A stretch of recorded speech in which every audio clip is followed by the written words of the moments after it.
Herkese merhabalar, kanalıma hoş geldiniz. Bugün sizlere şöyle güzel gördüğünüz gibi fiyonklarla geldim. Umarım sizlerin de beğeneceği bir video olur. Yapımı gayet kolay, her yerde kullanabileceğiniz patiklerde, süslemelerde, dilediğiniz yerlerde kullanabilirsiniz. Hatta toka bile yapabilirsiniz. Rengi koyu diye açık bir renk çalıştım. Yine sizlerin rahat görebilmesi için bir tık daha kalın. Burada lif ipi kullandım. Burada bir amigurumi ipi kullanacağım. Açık renk kullanayım. Rahat görebilmeniz için. Hemen başlıyoruz.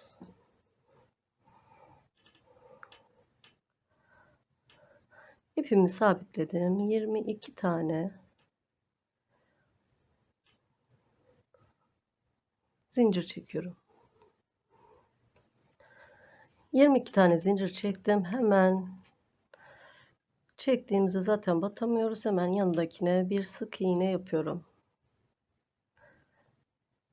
Sık iğne yaptım. Üstüne doluyorum. Bir sonraki zincirin içine girerek çakma sık iğne yapıyorum. Üzerine doluyorum. Bir sonraki zincirin içine giriyorum. İkili trabzan örüyorum. Devam ediyoruz. Tekrar üzerine doladım. Bir yandaki zincire giriş yaptım. 1, 2, 3. Bu şekilde 2 tane daha yapalım. Üçlü trabzan örüyoruz. 2 tane daha.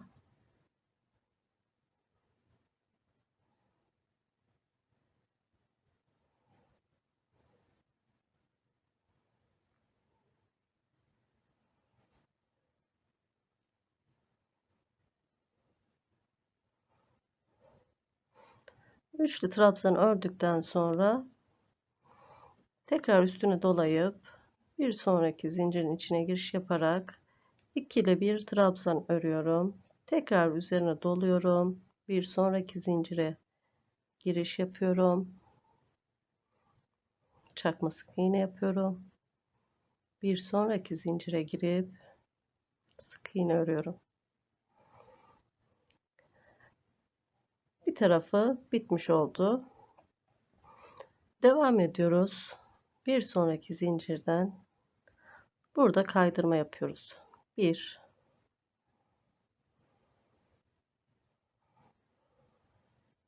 2,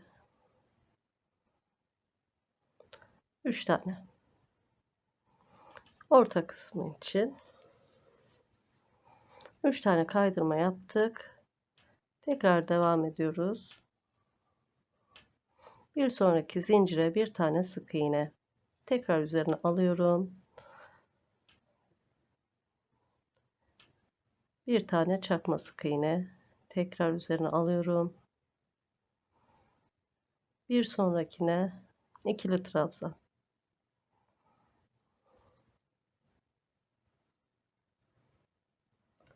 Sıradaki zincirlerle devam edip üçlü trabzan örüyorum. 3 tane.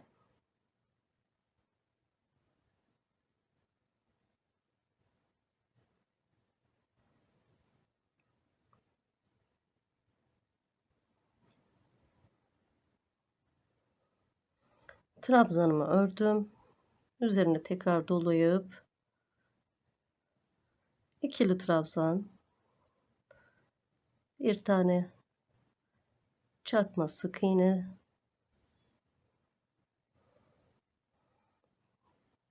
devamında bir tane sık iğne örüyorum.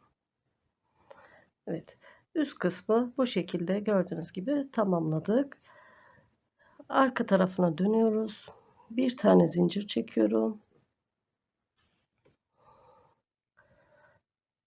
Zincir çektim. Şimdi bu en son yaptığımız sık iğnenin karşısına böyle geçip şunu da araya alıp buradan bir tane sık iğne yapıyorum. Devam ediyoruz. Şimdi bu battıklarımızın karşı tarafına zincire batarak çakma sık iğne yapıyorum. Üzerine alıyorum. ikili trabzan,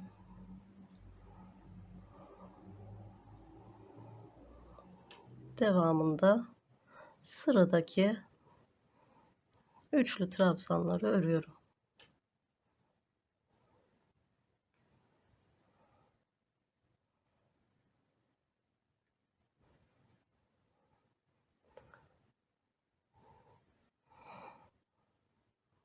Buraya ikili trabzan, çakma sık iğne örüyoruz.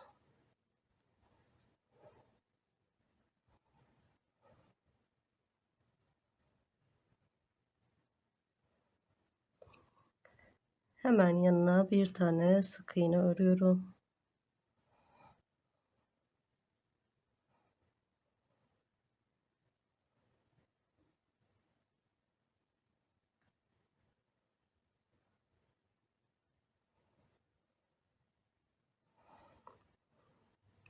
Devamında gelen 3 tane kaydırmamız var. Onları da yapalım.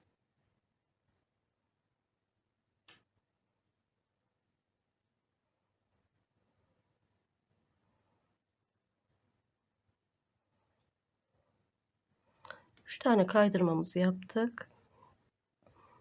Sıradaki sık iğnemizi örüp tekrar üzerine alıp çakma sık iğne örüyorum. Devamında ikili trabzan ve 3 tane 3 kere de çektiğimiz trabzan örüyorum.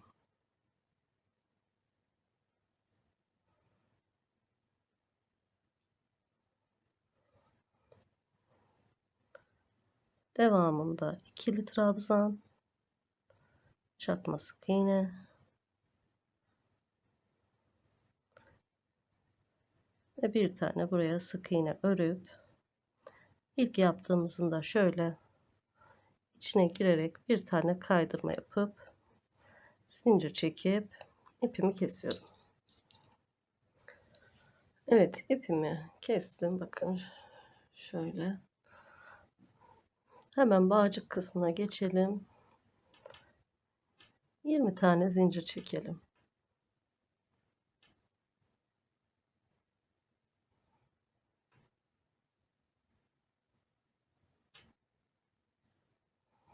Yirmi tane zincir çektim. 1 2 3 4. Dördüncüye 3 kere de çıktım. Trabzan yaptım. Tekrar üzerine alıyorum. Sıradaki zincire geçip ikili trabzan örüyorum. 4 tane ikili trabzan örüyoruz burada.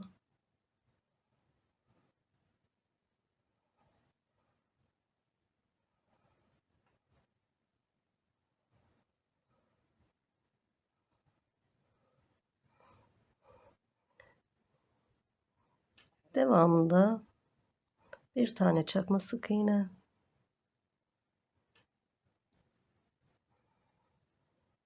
bir tane sık iğne örüyorum.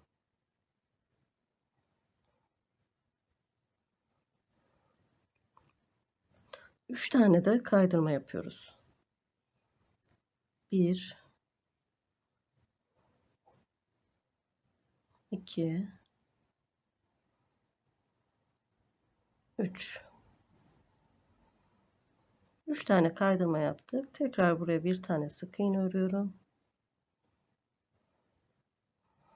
Üzerine dolayıp bir tane çakma sık iğne. Devamında 4 tane 2 defa da çektiğim trabzan örüyorum.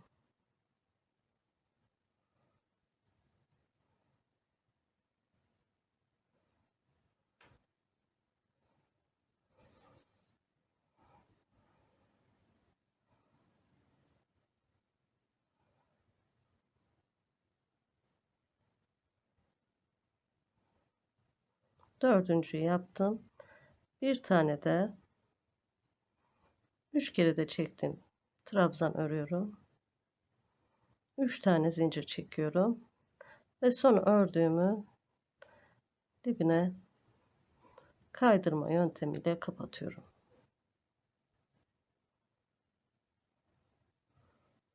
Evet, bu kadar. İpimizi keselim.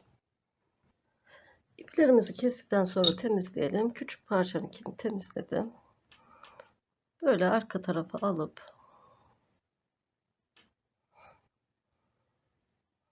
ipimi çekiyorum. Birkaç tane yürüttükten sonra kesiyorum.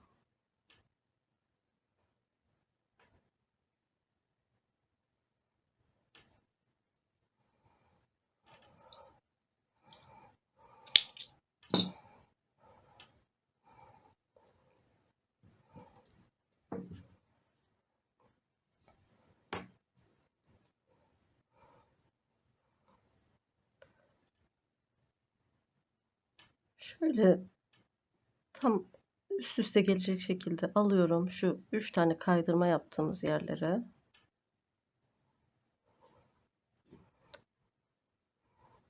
Şu uç kısmını biraz uzun bırakıyorum. Böyle hoşunuza gidecek şekilde dilediğiniz kadar sarabilirsiniz.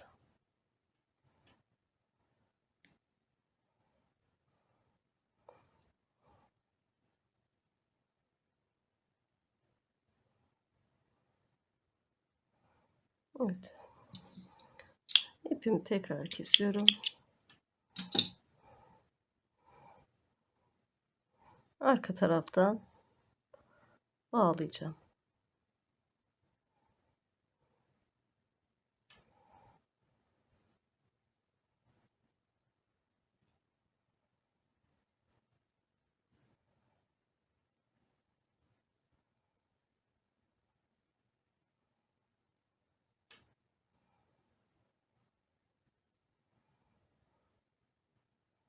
Bu kadar yeterli.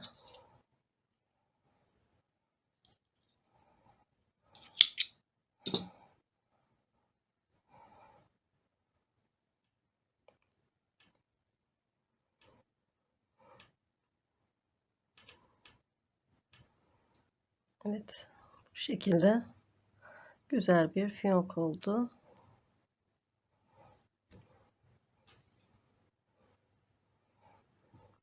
Lif ipiyle yaptıklarım daha büyük. Bakın şu şekilde büyüklüğünü anlayabilirsiniz. Bu da birazcık ondan küçük. Umarım sizlerin de işine yarayacak bir video olmuştur. Videomu beğendiyseniz beğen butonuna basarak, abone değilseniz abone olarak bana destek olabilirsiniz. Videoların bildirimini hemen almak için de zil tuşunu tümü diye işaretleyebilirsiniz. Başka bir videoda görüşmek üzere. Hoşça kalın.